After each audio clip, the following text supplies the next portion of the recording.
So right now, it is my pleasure to bring back onto the show a gentleman who's been here countless times discussing all the rumors about a possible Batman movie. And will it be a Ben Affleck movie or will it be a Matt Reeves movie? And is it going to be connected to the DCEU? And is it connected to any hashtags? Like, I feel like over the years, me and this gentleman have talked about this project Yeah. in some incarnation with some level of controversy and all this other stuff for all these years, and now we actually get to talk about it. Yeah. Here's Bill from Batman on Film. How you doing, Bill? I'm good. I mean, it's been literally, I think I wrote an article right before I saw the Batman was like, Yeah, I think it was finally it's time to see the Batman. yeah, And I feel like I've been covering it for a decade almost a decade, because as soon as Ben Affleck was cast as Batman for Batman v Superman, I mm-hmm, mean, it was immediately, he's going to do a solo Batman film. yep, So it's been that, it's been that since. And then finally it's here. It's just, yeah. yeah. Yeah. Same here over at Latino Review. I think it was in like the fall of 2014 Mm-hmm. that we first started hearing about like, Mm-hmm. oh, Ben Affleck is developing a movie, Sure. and right now they're calling it The Batman. Sure. So we're going back 8 years. I know Yeah. it's the Yeah. better part of a decade. Mm-hmm. And how weird is it, by the way, that this project started one way and ended a total other way, right? Because in 2014, Yeah. it was going to be Ben Affleck's big Yeah. solo Batman movie. Mm-hmm. And now it couldn't be less that. It's not even connected Absolutely. to Yes. any of that, Yeah.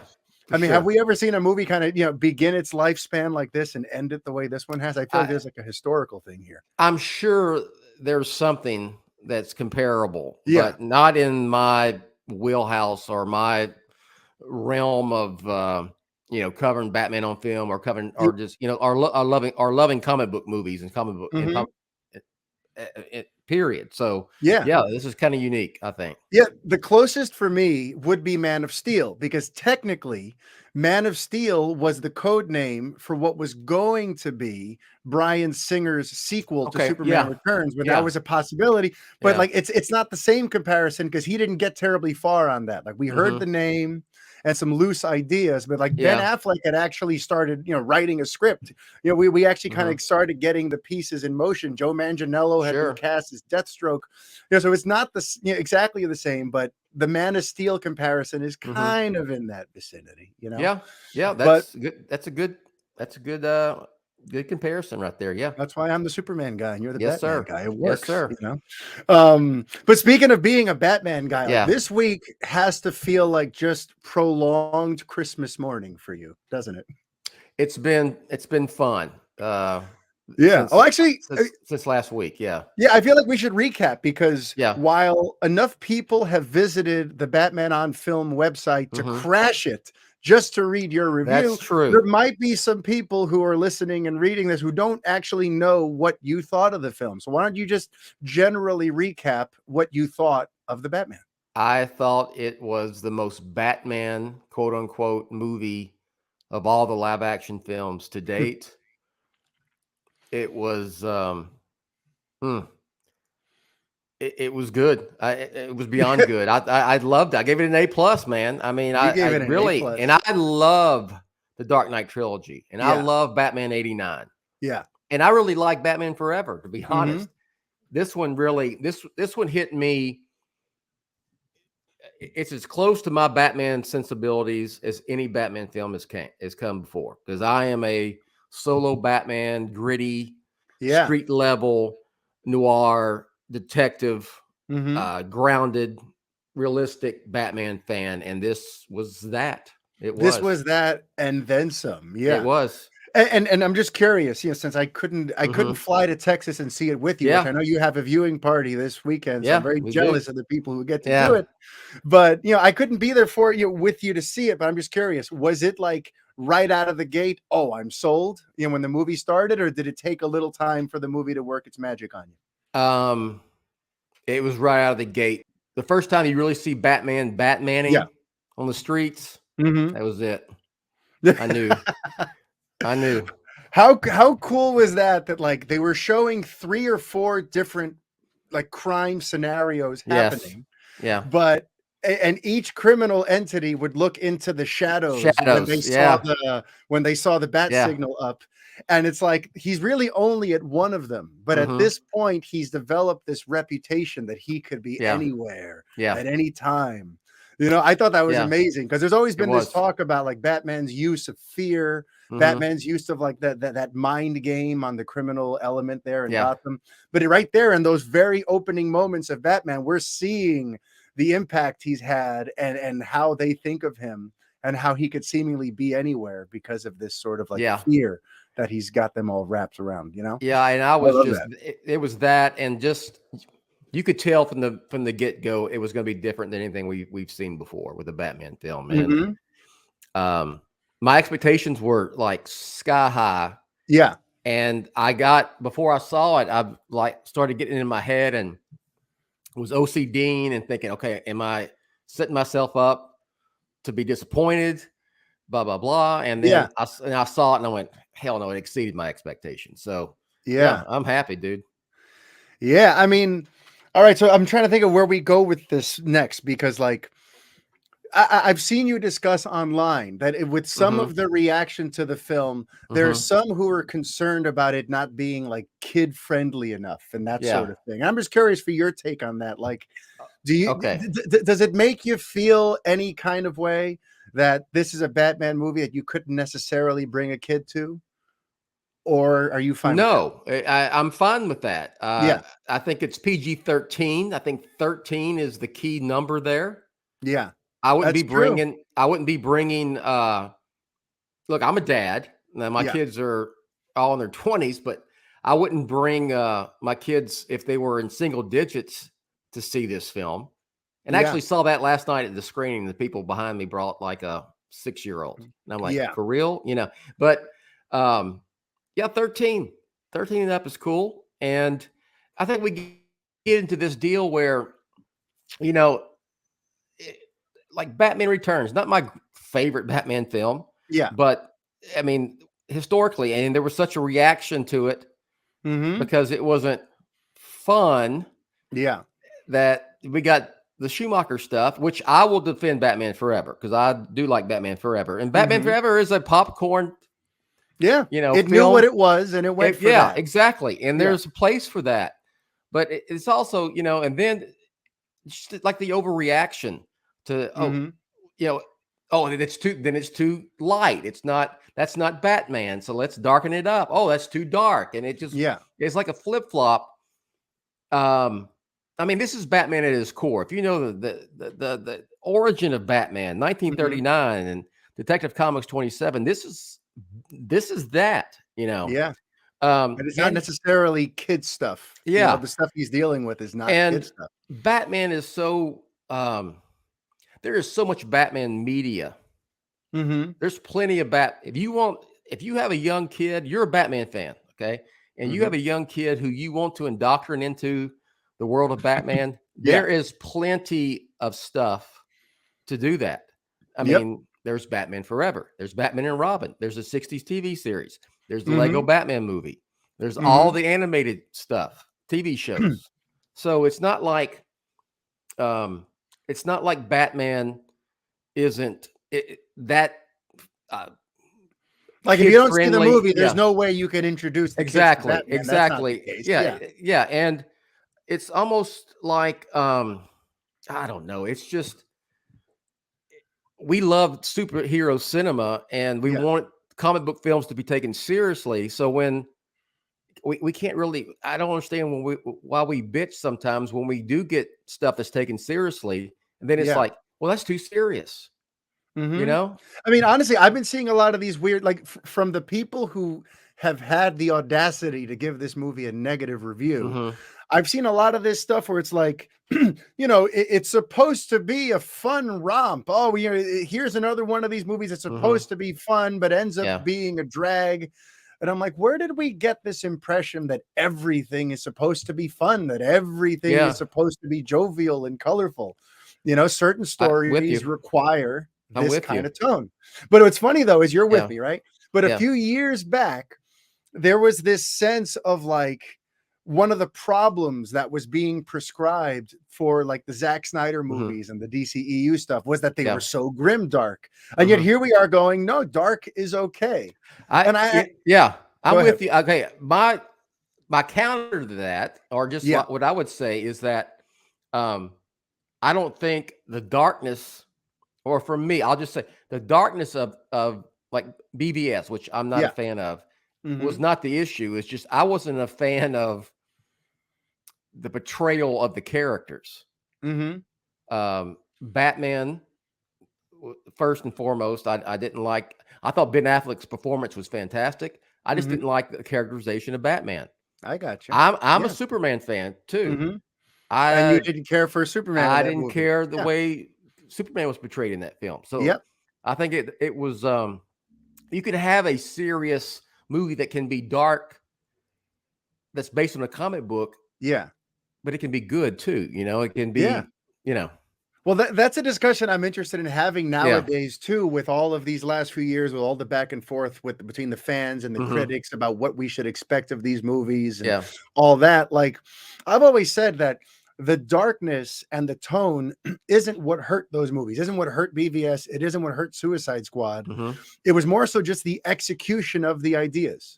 You could have two people would have the same sort of, they're both going to approach it with a sort of like dark and layered sort of tonal approach, but one person can handle those nuances and still make it a captivating story. And some people can just, the same idea will just be a slog and it won't flow right. And, so I think it's going to be like almost like a tough pill to swallow for some of like the hashtag fans that you and I have had our run-ins with over the years, because all this time they keep hearing, oh, our favorite movies are so dark and everyone wants it to be like Marvel and colorful, and now here's a Batman movie that's dark and all this stuff, and it's getting praised. So they view it like people like us are being hypocritical, or they view it like, what is this weird double standard? Why is it okay for Reeves to do this but not for Snyder? I would say that because a lot of those folks, Mario, are fans of that specific take. Exactly. On those characters. Not the character as a whole itself. You know what I mean? So absolutely. Absolutely. And you've wanted Batman on an island by himself for years now. I know you've been against the DCEU connected Batman. You don't want to see a Batman fighting parademons. I don't. And I would say, and I would, it's almost like for every DC character, I love it when they're in their own world, not just for Batman. I think it's just more creatively liberating and not as shackled to the filmmaker. I would love a filmmaker to come in and pitch Superman and let it get the Batman treatment. And I'm not saying the Batman treatment to make it Superman dark. No, I know what you mean. You know what I mean? Yeah. You just make it about his universe. Superman. Yes. And what matters is his universe, his characters, correct. His arcs. Yes. Not that we're worried about there being 17 other Justice Leaguers floating around and how is this going to fit into that bigger story and all that. Yeah. It's funny because I've gone back and forth. There's a part of me that adores the shared universe concept, because growing up, it always was kind of like a thing. It would be cool if these characters coexisted, because we know they do in the comics. Growing up, it was always like, oh man, if I could see Michael Keaton's Batman on the same screen as Christopher Reeve's Superman, like, that's always spoken to me. And yet, the Batman has sort of made me a believer in that, like, there's still a place for these stories that are just singular in their focus. And I think, to me, like, that's one of the things that Reeves accomplished here that I have to give him credit for. Because honestly, I walked into it yesterday very excited. My expectations were very high, but on the back end of it, I'm just like, I'm wondering if this is going to feel weird. Because honestly, for the last 15 or so years, we've all gotten used to these movies are all part of a larger tapestry. And I'm like, is it going to feel weird that this is so isolated and so on its own? Am I going to miss feeling like there could be other heroes around? And honestly, I didn't miss it like at all. And I like, I really do like Warner Brothers' approach to DC on film now, to where there is a segment of DC on film that's, connected. But they still they're different than Marvel. They are very director driven. Even the ones that connect technically are very standalone. They're kind of in their own little Aquaman or Wonder Woman or whatever universe. Yeah. And so there is room for all of that. And you see, of course, you got Michael Keaton coming back. It's going to be Batman and several different things, and so forth. So you don't have to be just like the MCU stuff, where it's all connected. And I mean, look, we've had Joker, which was its own thing, and it made over $1 billion. Yeah. You got the Batman now, and there's other. I'm sure there'll be other projects that they'll do that. Okay, this is going to be this part of its own little DC thing, and then there's if you like the connected stuff, well, we got this too. So I think it's the best of both worlds for. I agree. DC fans. And even circling back to like the kid-friendly thing, it's like, maybe the Robert Pattinson Batman isn't necessarily going to move a lot of Happy Meals, but the Michael Keaton Batman that they're bringing back in The Flash may very well do that. Yeah, that and Batgirl. Yes, and Batgirl. Yeah. And just crazy that in this calendar year, in 2022, over the course of these next few months, we're going to see 3 different Batman on the big screen. Like, I never would have envisioned that when I started Batman on film almost 24 years ago. I just wanted another Batman movie because I didn't know that was going to happen. And now this year, you're getting Robert Pattinson, you're getting Ben Affleck, and you're getting Michael Keaton. Yes. It's crazy. And then Michael Keaton, like a month later, is going to show up in that Batgirl movie, and he's part of that on HBO Max. Like, there's a lot of Batman this year. There's going to be a lot of chatter and a lot for you to cover over at Batman on film. Absolutely. Right? Yes, sir. Yeah. And I'm just curious because, I covered some recent quotes from Reeves about the idea of if there were a Superman in his world, it would have to be like the one fantastical element in that story. He wouldn't want to overpopulate it, but he's not in any kind of rush to go there anyway. He doesn't seem to want to do any of that. But I'm just curious for you, who loves his Batman on an island, are there any DC characters outside of the Batverse that you would be intrigued to see Reeves use in a Batman with story? Reeves? Yeah. Like in this, or you just want really? I wanted Batman. I just wanted Batman. I'm not going to lie. Now with the other stuff, what they're doing with the Keaton stuff and all that, I'm open. Got it. I'm open. Got it. So with the Keaton Batman, bring on the crossovers, bring on the stuff where he might be fighting parademons and aliens and whatever. Yeah. But keep your Pattinson thing pure and grounded and on its own. Got it. Got it. Now I'm curious, where are you excited to see Reeves go next? Do you have a particular, because they seem to sort of set something up there towards the end, and we can get into some spoilers here. At the end there, Riddler and the Joker seem to kind of hit it off in the prison, and you kind of get the sense that that could be a direction we're heading. Yeah. But is there any story, be it a book that you've read already or anything you'd love to see Reeves just go full steam towards? Here's my thing with that. My deal is, what story do you want to tell next? Because since we're being open, I mean, as you see in the Batman, Bruce Wayne goes through a very significant arc, character arc, where in the beginning it's just Batman. And he's like so disconnected with the world. It's just the Batman mission.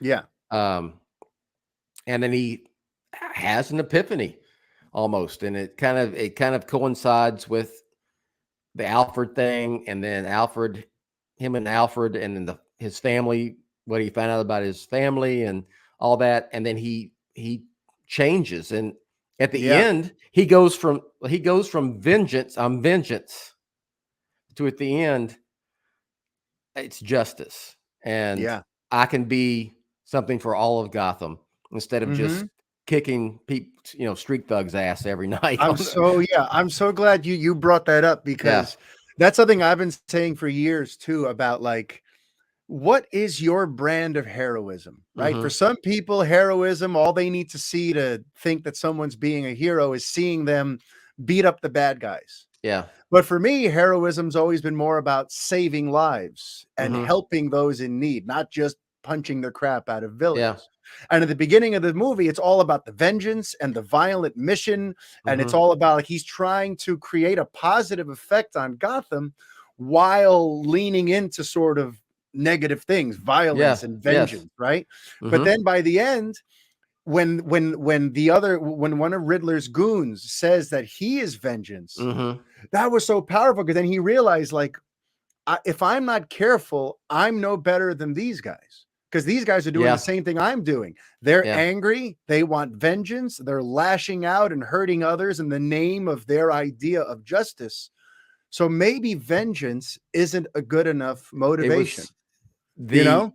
it was that and the Alfred scene in the hospital, Yeah. and that it's like he had an epiphany, Mm-hmm. and then there, it's not coincidence that you had this. Then you have the Riddler taking out the corrupt officials in Gotham. Okay, that's Mm-hmm. cool, and that's kind of Yeah. intimate and all that. But then you have the Riddler, blows up the levees, and the Gotham, and Yeah. at the low level is flooded, Mm-hmm. and Batman has to do something bigger. And it's not just like he went in and then he fixed all the Yeah, levees, it and didn't go well. Yeah, it didn't no, go well at no, all. but him going into Yeah. that water, Yeah. and that building, that arena that had crumbled down, Yep. and it's not a mistake that he puts out his hand to those folks, Mm-hmm. and it's the boy who's the first to take Yes. it. Oh man, that was amazing. Yeah, when it's the Yes. boy who isn't even on camera at first. He reaches his Yeah. hand and you're looking at the mayor, and all of Yeah. a sudden the boy's hand comes through and it's Yes. just It's all like the they're waiting. feels. It's like, well, shit, that's Batman. Yeah.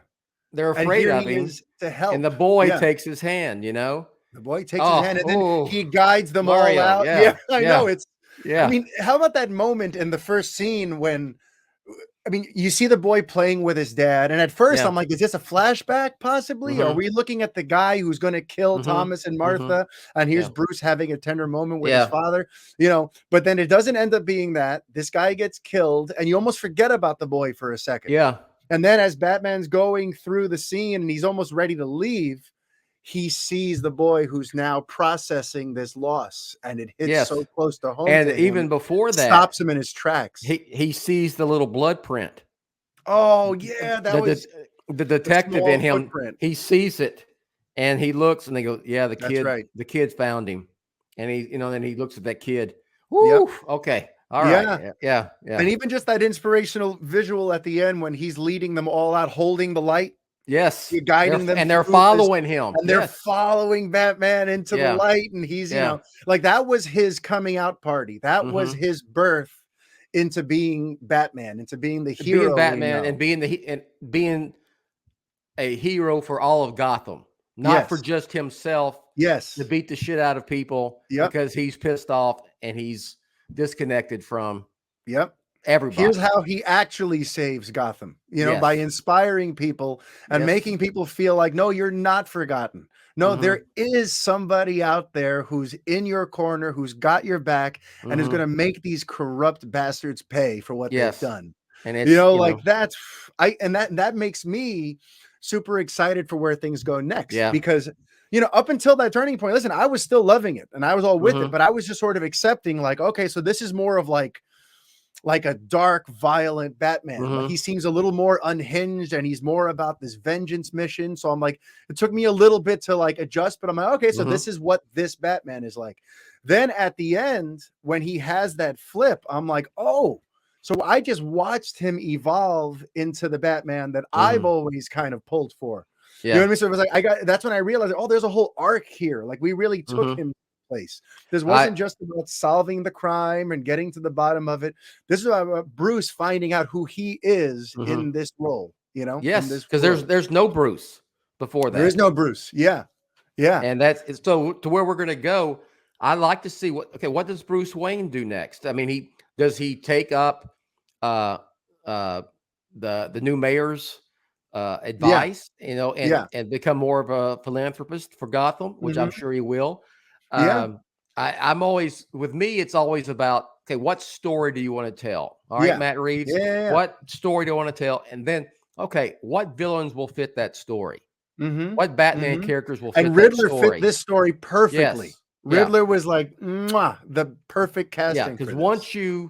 when you start going, okay, the villain's going to be, I don't know, let's say Bane or whatever, or Killer Croc, and Clayface, and then we'll build a story around that. Yeah, that's when you get yourself into trouble. Is what the '90s films got themselves into trouble with. Decide, okay, what's the next phase of this Batman? Okay, we're going to tell this. So who would fit? That's where I'm at. So I won't sit there and say, oh, I'd like to see the Joker. I'd like to see Hugo Strange. I'd like to see whoever, Poison, whatever. Let the story dictate that. Yeah. And honestly, there are some interesting seeds to plant because, like you said, I think in the next film is when we're going to see the Bruce Wayne persona come more to the forefront. Because if you think about it, not only did he himself, Bruce, have like a lily white impression of what he thought his parents were, which was then sort of crushed in the middle of this movie when he got, found out about that other stuff that, that Thomas Wayne was up to. But the whole city went through that. Because remember that revealing video that the Riddler put together about the true Thomas Wayne and what he did with that reporter, that was broadcast on the news for all of Gotham to see. So Bruce may very well feel like the Wayne name needs to mean something positive again. Yeah. You know what I mean? So you could almost see like the motivation to like, it's time for Bruce Wayne to go out there and remake what it means to be a Wayne again, because now the last taste people got, that's a great point. Yeah, I get that 100%, because even though Alfred filled him in that, like, your father was a good man, he was trying to protect your mother, he got desperate, he didn't think Falcone was going to go and do what he did, but it was, and it was going to go to the police once he found out, and then he had him killed. But Bruce found that out. The city didn't. The city doesn't. Exactly. So that doesn't matter. He's going to have to. The Wayne family will have to make up for it. How do I redeem the Wayne name? Yeah. And speaking of other things that were like very subtly set up, because it wasn't like they didn't hit you over the head with it. But if you think about it, the DA was killed. A corrupt DA was killed. Doesn't that create now a vacuum?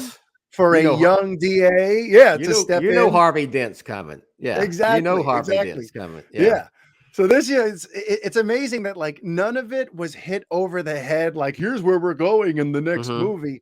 But there were some very subtle things all throughout this to kind of show you what this Batverse has in store for us in the years to come. Speaking of that, can I ask you a question? Oh, bring it.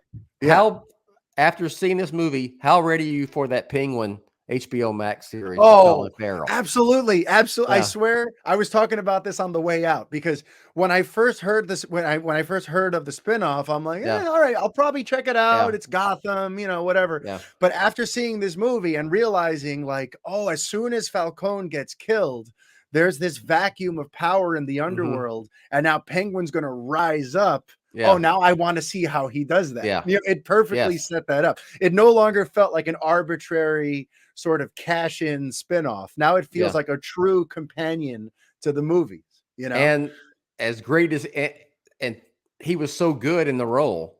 That I wrote in my review, I said, Colin Farrell made me hate the Penguin at the same time and want more of him.